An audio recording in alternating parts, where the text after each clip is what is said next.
Et salut à tous. Alors aujourd'hui je vais faire ma première vidéo. J'espère que vous allez aimer. Donc c'est la seule je pense vidéo que je ferai comme ça.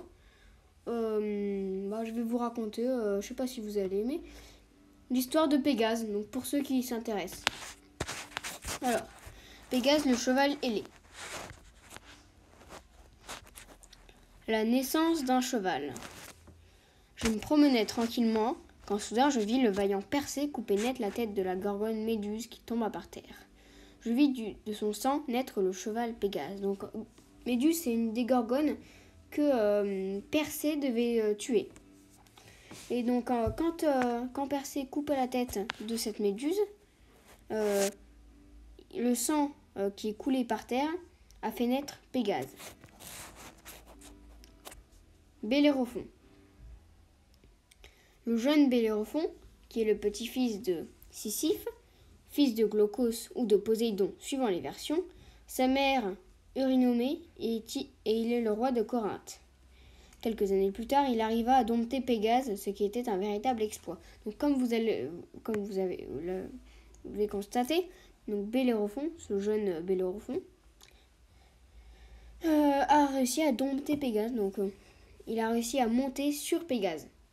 Donc pour l'époque, personne n'avait réussi à faire ça en fait. La chimère. Alors il voulut tuer la chimère grâce à son tout nouveau cheval. Ce fut une lutte terrible qui se déroula devant moi. Mais ce n'était pas tout. La chimère est un animal mythologique avec une tête de lion sur son dos, une tête de chèvre, et il a un serpent venimeux à la place de sa queue. Pour tuer ce terrible animal, Pégase s'est approché suffisamment près de la chimère pour que le plomb fixé au bout de la lance de Bellérophon rougisse grâce au souffle de la chimère et la consume. Ensuite, elle tomba morte à mes pieds. Donc, Bellérophon, avec son nouveau cheval, donc avec Pégase, il voulut aller tuer la chimère. C'est un animal donc mythologique qui terrorise la région, qui mange les troupeaux. Et il voulut aller sauver cette région de la chimère et donc la tuer.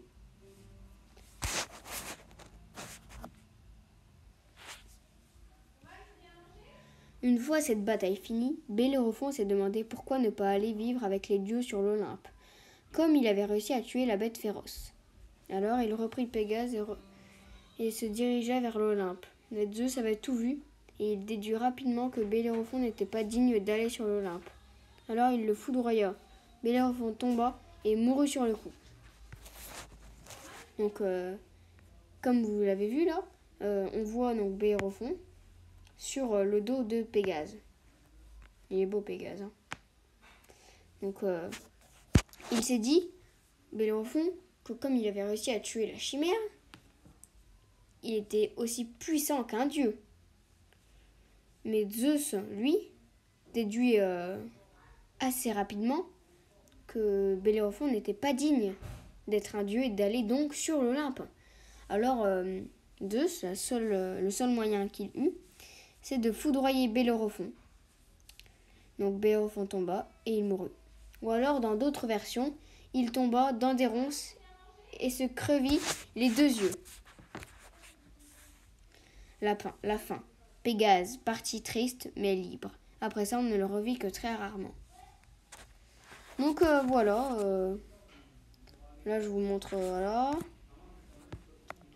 Voilà.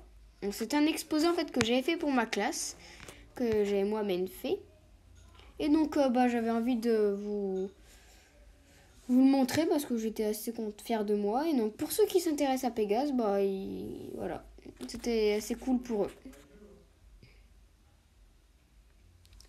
Allez, salut, à la prochaine fois.